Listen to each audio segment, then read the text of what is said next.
Halo Sobat Lentera semuanya, kembali lagi bersama podcast Sang Legislator. Saya Yasin Al-Rafiri yang pasti menemani Anda. Dan pada kali ini kita akan membahas soal tema yang diangkat, yaitu evaluasi ketersediaan sumber daya air bersih di daerah padat penduduk. Nah, narasumber yang akan bergabung bersama kita yaitu narasumber yang tak lain dan tak bukan adalah anggota Komisi D DPRD Jawa Timur, Pak Anang Ahmad Saifuddin. Selamat datang, Pak Ya, Anang, selamat di datang, podcast yang selamat sehat. sederhana tapi berkesan. Siap Mas Hasin. Insya Allah. Iya. Seperti biasa pantun satu ini kita layangkan pemirsa, syahdu ijab di pagi hari, rias cakap wajah pengantin. Jumpa lagi di podcast ini bersama Anang Ahmad Saifuddin. Oke. Saya bisa balas itu. Apa ya? Pagupon omahe doro, melok nipon kok tambah soro. Catur Hasim itu. Variannya Catur Hasim itu. Varian yang apa ya, ngetren pada saat itu. Iya, Saat ini Catur viral Hasim gitu itu. ya. Iya, Iya. masa-masa perjuangan. Ludruk jadi wahana perjuangan loh. Sebagai orang Lumajang jadi kan juga sering ya lihat di pagelaran di Surabaya. Ya, ya sering juga sih, sering. Saya Hasim. menikmati yang begitu-begitu Mas. Oh iya iya. Ya, Pak Anang ini adalah seorang wakil rakyat dari Dapil Lumajang, Jember.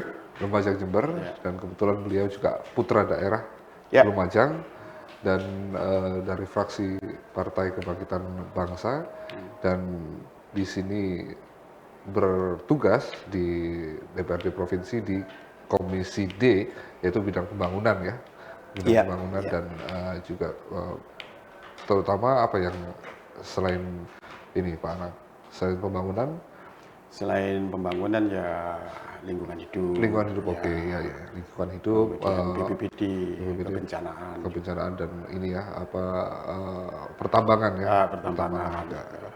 Nah, pada kali ini kita bahas soal air bersih ini. Ini soal pembangunan yang menyangkut pada bidang ketersediaan air bersih. Ya. Nah, air bersih ini, Ketua, ini adalah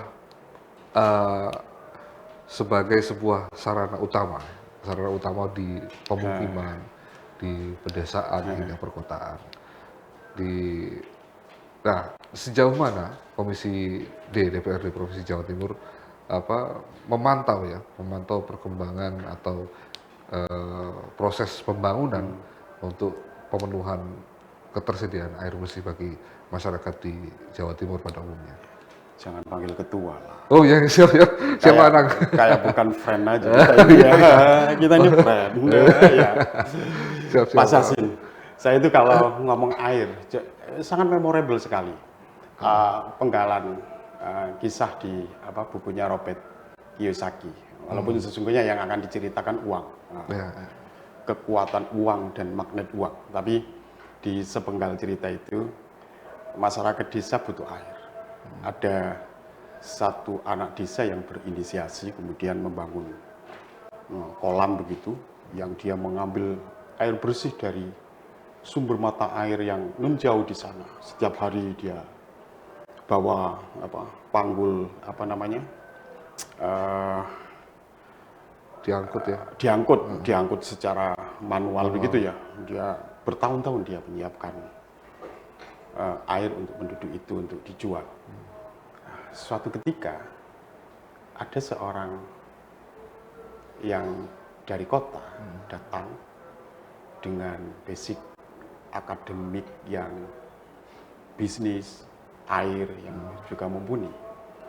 Mereka menyalurkan air dari mata air itu melalui pipa ke rumah-rumah penduduk. Oke. Ya, artinya ada satu situasi yang sangat Kontras. iya. Jadi itu kan ingin menceritakan tentang industrialisasi. Ya. Kadang industrialisasi itu kan abad 18 ya Mas Hasin. Iya. Di Eropa ya. Di Eropa. Ya. Di Eropa itu baru dimulai abad 18 industrialisasi terjadi dan punya akses yang sangat luar biasa terhadap tata kelola negara bangsa, gitu kan. Itu sangat luar biasa. Tapi hari ini kenyataannya, negara yang memulai industrialisasi itu di Eropa, ternyata punya kualitas air nomor Wahid. satu di dunia. Swiss, Jerman, Inggris, Selandia Baru Selandia Baru, dan mereka yang beberapa abad yang lalu sudah memulai dan industrialisasi berjalan, tapi mereka bisa menjaga kualitas air bersih, dan hari ini ya nyatanya, faktanya seperti yang dirilis di IDN Times, saya lihat di Google, ada 5 negara di Eropa yang kualitas airnya terbaik di dunia. Nah, kadang kan anomali ya, kita yang belum 1 abad industrialisasi berjalan di Negara Indonesia, ini. di negara ini, kita dianugerahi alam yang sungguh sangat luar biasa, laut, sungai, gunung, hutan. Tapi kan mana hutan kita yang sama dengan Amazon misalnya di Amerika? Kan tidak ada. Sungai kita yang sama dengan sungai Amazon yang masih menyimpan dinosaurus, kira-kira begitulah. Habitat Habitat yang langka, yang langka, ya, habitat yang raksasa, yang itu kalau anak-anak kita itu melihat ular besar itu begitu bangganya, padahal di kita belum ada, sudah punah kan, kira-kira begitu. Nah, anomali banget. Nah, artinya ada mungkin strategi pembangunan di negara kita yang salah. Baru sadar ketika udara kita sudah tidak lagi baik, pemanasan global, kemudian air kita juga sudah mulai tercemar, bahkan air yang harus kita konsumsi pun sudah dipertanyakan, gitu kan? Atau saya insan pesantren, saya santri. Taruh satu misal, ketika pesantren-pesantren banyak melahirkan generasi hebat, bisa menjadi presiden, banyak yang menjadi profesor, kemudian bisa menjadi menteri, menjadi pemimpin negara, gitu kan. Tiba-tiba ketika ada satu insiden tentang pesantren, baru kita seperti orang yang lagi bengong, kemudian ditimpuk sama Mas Yasin. Kaget begitu kan. Ternyata pesantren punya problem air, punya problem sanitasi kan, gitu. Iya, Pak. Baru gimana begitu? Sadar ya. Iya. Atau ketika zaman kita ngekos dulu Mas Yasin, kita nggak peduli itu. Air mandi, air yang harus kita minum ya sama aja lah. Nek kepepet yo banyu iku ya wis digodhog, wis gas ae kan. Baru ketika kita berkeluarga, punya anak, kita baru sadar air juga harus dilihat kualitasnya, yang harus dikonsumsi oleh anak-anak kita, yang dikonsumsi oleh keluarga kita. Karena kita dituntut untuk selalu sehat, kan begitu Mas? Untuk bisa bekerja, memenuhi kebutuhan istri dan anak-anak kita. Oh iya, air kita, udara kita tercemar. Oh iya, berarti kan harus pakai masker. Ada tetangga saya itu kemana-mana pakai masker. Saya kepinginnya sehat. Dia pas ngopi aja maskeran gitu. Kebetulan nggak merokok. Ini kalau merokok dilubangi di sini.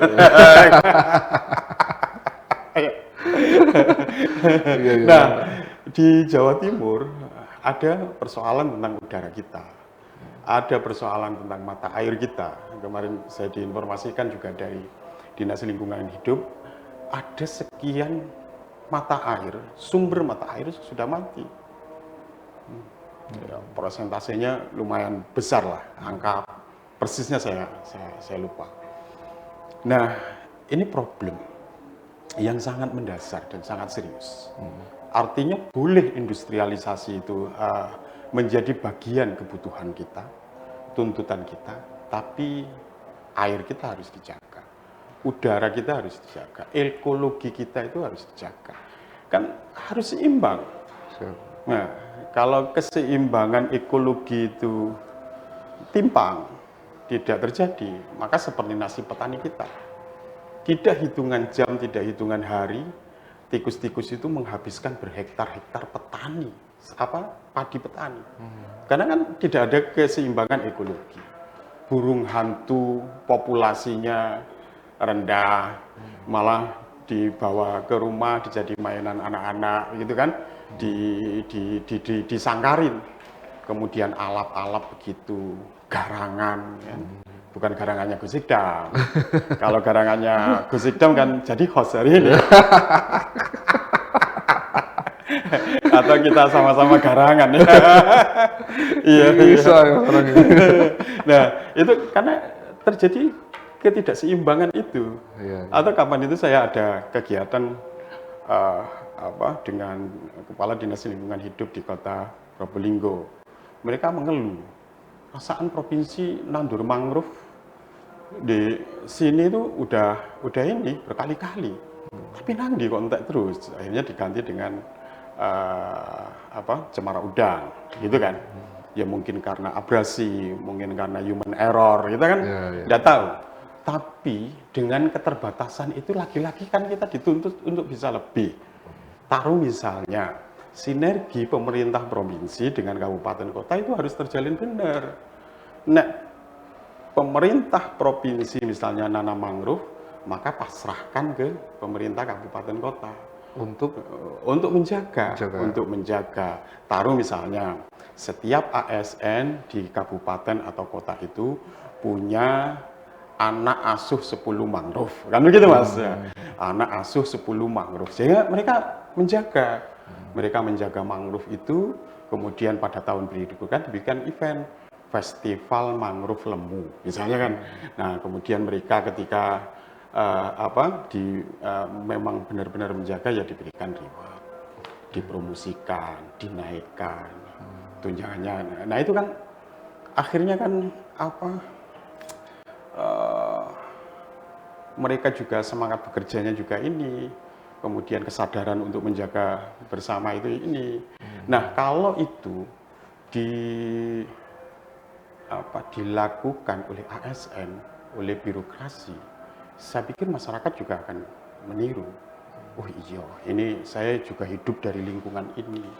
Kemudian ya saya juga harus turut menjaga tanaman mangrove agar air juga bisa terjaga, udara kita juga bisa kita nikmati dengan nyaman. Itu kan soal skema bagaimana sesungguhnya kita menjalankan dan menjaga program itu agar terus berkelanjutan.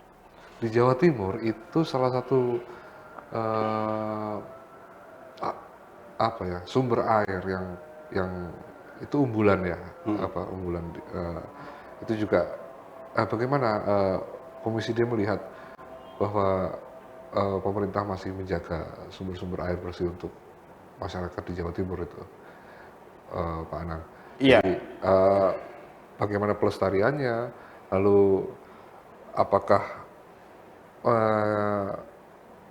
distribusi air bersih itu yang secara keseluruhan sudah dimiliki secara alami sudah dimiliki oleh unggulan, juga dimiliki oleh Pasuruan, itu bisa dijaga gitu, Pak Arif?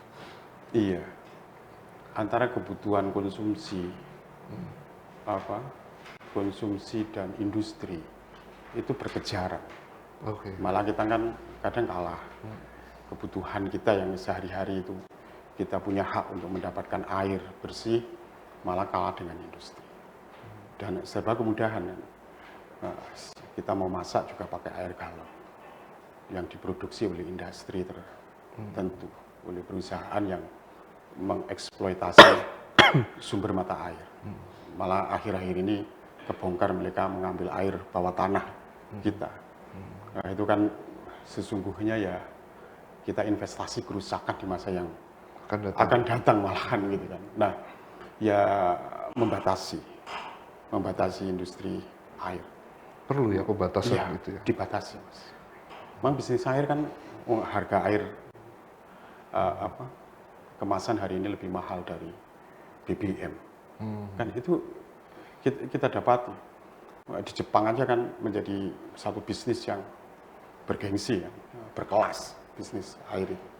Dan di Indonesia pun sama, di Jawa Timur yang banyak dieksploitasi oleh perusahaan-perusahaan air kemasan besar itu kan ya sungguh luar biasa eksploitasinya. Berapa juta kubik air yang kira-kira sudah menjadi industri dijual belikan. Tapi apakah kemudian itu menumbuhkan peningkatan ekonomi di sekitar? Kan juga tidak. Iya, stunting juga terjadi di wilayah-wilayah yang perusahaan-perusahaan besar itu ya. Kalau tidak salah berdasarkan data yang pernah saya baca. Nah, kita semua harus sadar bahwasanya air menjadi problem yang sangat serius. Air harus menjadi dijaga. Hutan gundul harus mulai ada reboisasi. Jadi kalau itu misalnya wilayah TNBTS, ya sudah. Wilayah hutan yang harus dijaga ya udah. Kemudian juga mulai mengurangi hutan produksi, misalnya hutan produksi, berhutani ini sudah kita harus, karena Indonesia itu juga menjadi bagian dari paru-paru dunia. Kita ini secara global jadi jadi jagan-jagan keberlangsungan hidup masyarakat global. Gitu kan, karena hutan kita masih luas, tapi kan ya Sumatera harus seperti hutannya gundul, banjir dengan membawa gelondongan kayu hutan, gitu kan, itu kan juga sangat memprihatinkan. Nah, itu harus menjadi eksplorasi bumi termasuk air ya. Hutan, air itu ternyata punya dampak serius di masa depan gitu. Sangat Mas. Sangat berdampak serius. Makanya ada satu gerakan pemerintah tentang ekonomi hijau. Itu kan ayolah kita industri ya harus tetap jalan, tapi alam harus dijaga.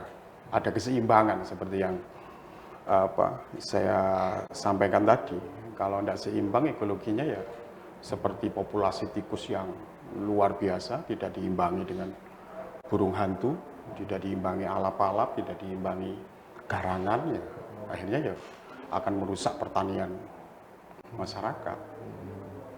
Dan karena tidak seimbang tadi, populasinya tidak seimbang. Nah, industri berlebihan, kemudian eksploitasi alam berlebihan ya bisa kita rasakan hari ini. Panas bumi, semacam-macam. Panang, ngomong-ngomong soal air bersih, setiap kabupaten kota punya PDAM, perusahaan daerah air minum. Air minum, ya.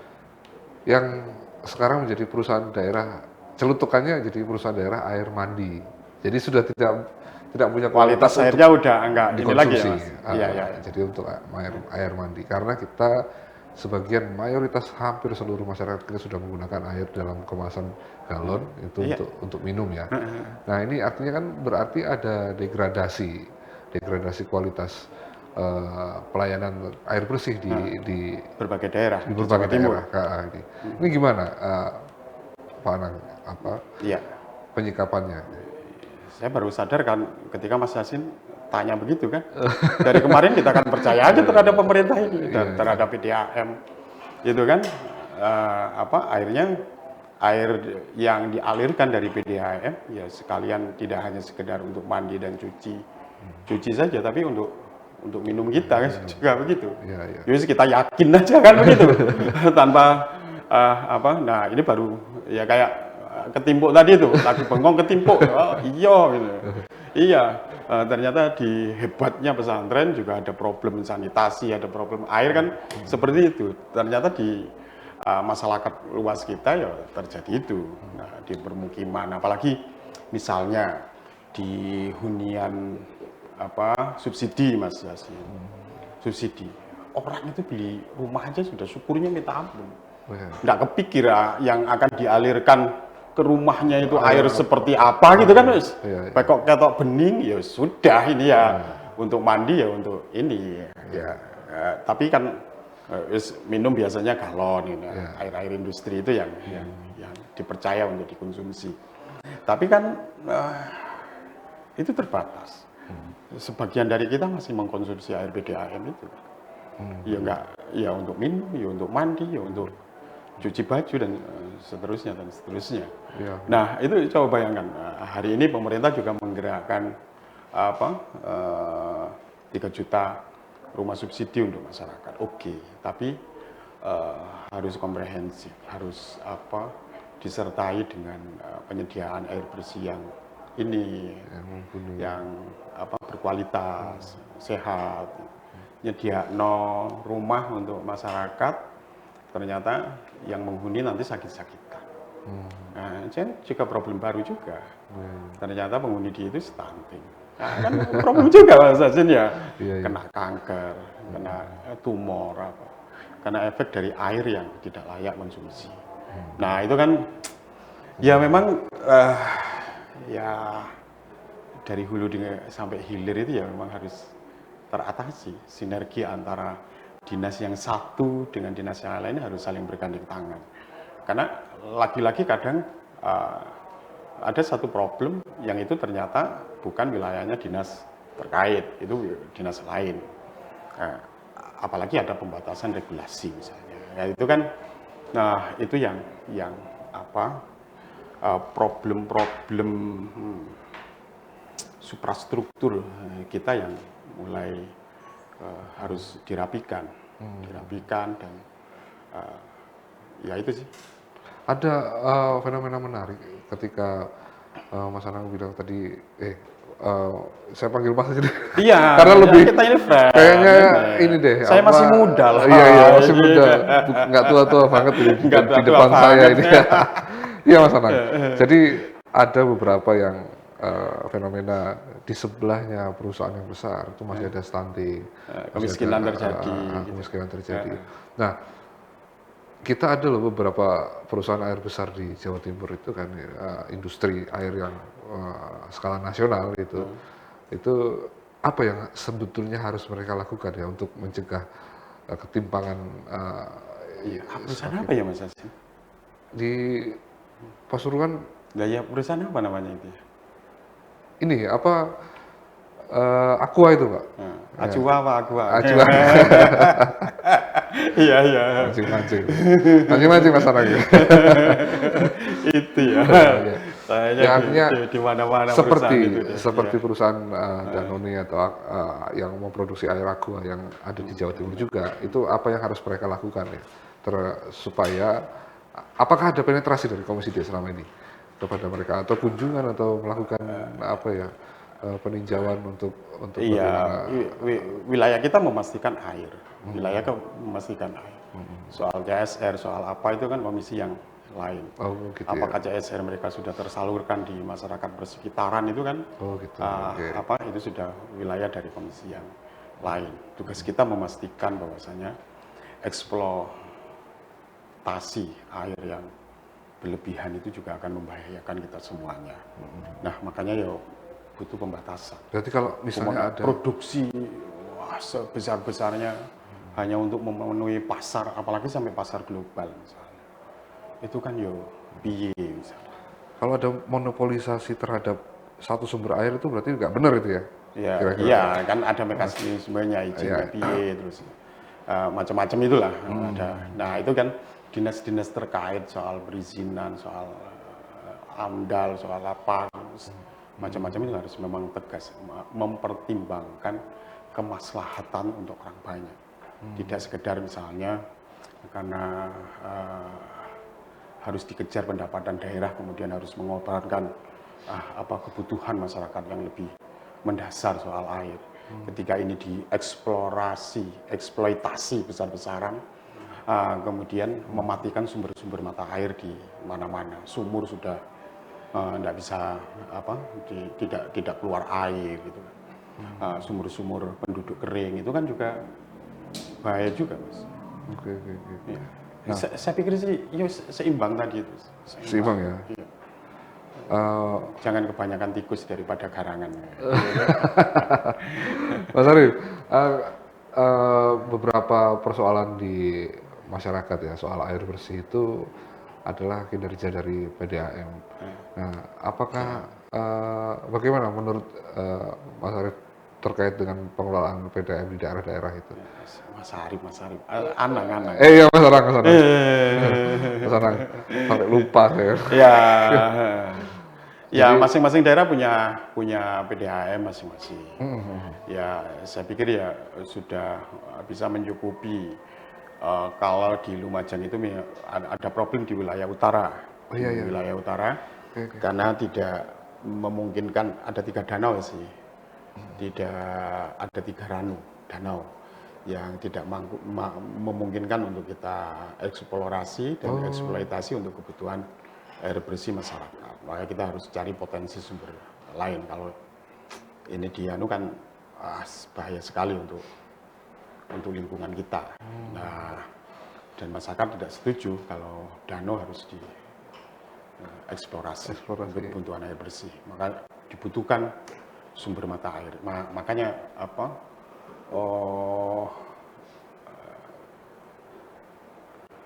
Mental blok antar daerah, pemimpin antar daerah itu harus tidak boleh terjadi. Misalnya Lumajang butuh air dari Probolinggo. Misalnya air Probolinggo ya kita harus sharing gitu. Kita sharing, tinggal sharingnya itu seperti apa. Ya, karena itu miliknya Probolinggo, karena yang sangat mungkin untuk kita mengaliri masyarakat Lumajang yang di dataran tinggi itu ya di wilayah Probolinggo itu. Nah, itu harus dicarikan formula dan harus pemerintah provinsi harus bisa mengorkestrasi antar daerah, kebutuhan daerah-daerah di masing-masing daerah. Boleh jadi Gresik terpenuhi. Oh, Gresik paling susah itu Mas Anang. Susah ya? Susah Mas Anang. Ternyata Lamongan gitu ya. Kan tinggal bagaimana bisa daerah yang berlebih airnya kan bisa ditarik. Iya, iya. Dengan tentu dengan kepemimpinan pemerintah provinsi Yang Jawa Timur. Nah, kan rata-rata bupati, wali kota itu kan punya gengsi masing-masing. Wah, kudu Wilayahku. rakyatku, kudu wilayahku ya. Yang penting wilayahku cukup air, ya sudah. Lo mau kekurangan, kue mau piye, wis kudu urusanku. Urusanku ya wilayahku, urusanku ya masyarakatku kan. Nah, dan yang bisa menengahinya adalah pemerintah itu pemerintah provinsi. provinsi. Pemerintah provinsi. Iya, iya. Mas Anang, dari sekian banyak kinerja dari Komisi D dan dari Provinsi Jawa Timur, apa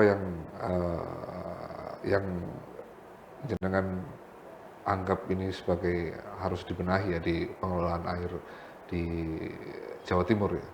Ada yang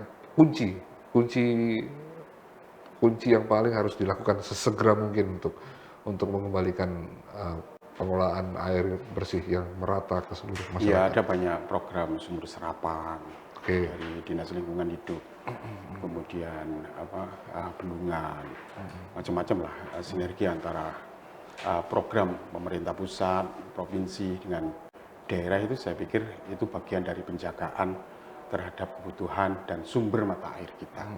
Oke, hari ini sumber mata air kita mulai berkurang, tapi kan tugas kita yang menjaga itu dengan program-program yang ada, dengan keterbatasan yang ada. Oke. Keterbatasan anggaran, keterbatasan sumber daya. Nah, itu kan Harus direbus lagi tadi kayak iya, tadi ya Mas Anang ya. itu. Mas Anang, monggo saran, kesimpulan dan saran yang akan yang Anda siapkan untuk sobat lentera yang ada di manapun berada tentang pelestarian air. Silakan.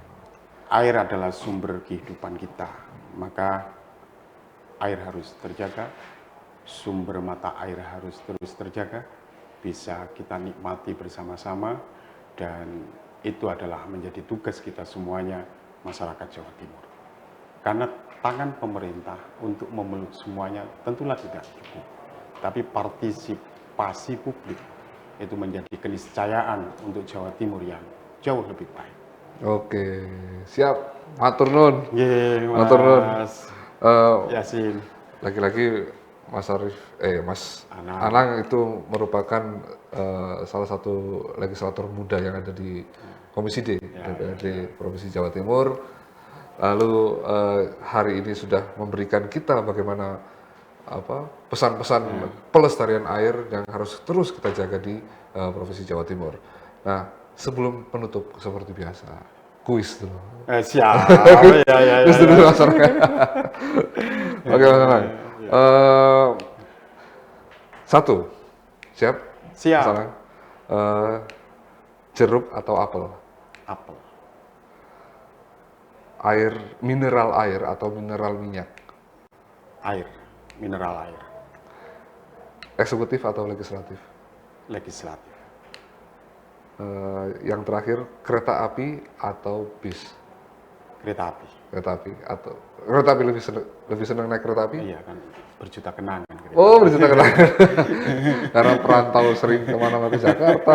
Iya. Lagu Siap, aja banyak kereta api daripada bus. Yang bus itu kan ini aja, Gong 2000. Oh. Bis kota. Siap, Mas. Nggih. Matur nuwun atas sama-sama, waktunya. sehat Mudah-mudahan terus. bisa bertemu lagi di kesempatan-kesempatan yang lain. Amin. Saya Yasin Al-Rafiri, selamat berjumpa kembali. Sampai jumpa dan terima kasih. Ini nanti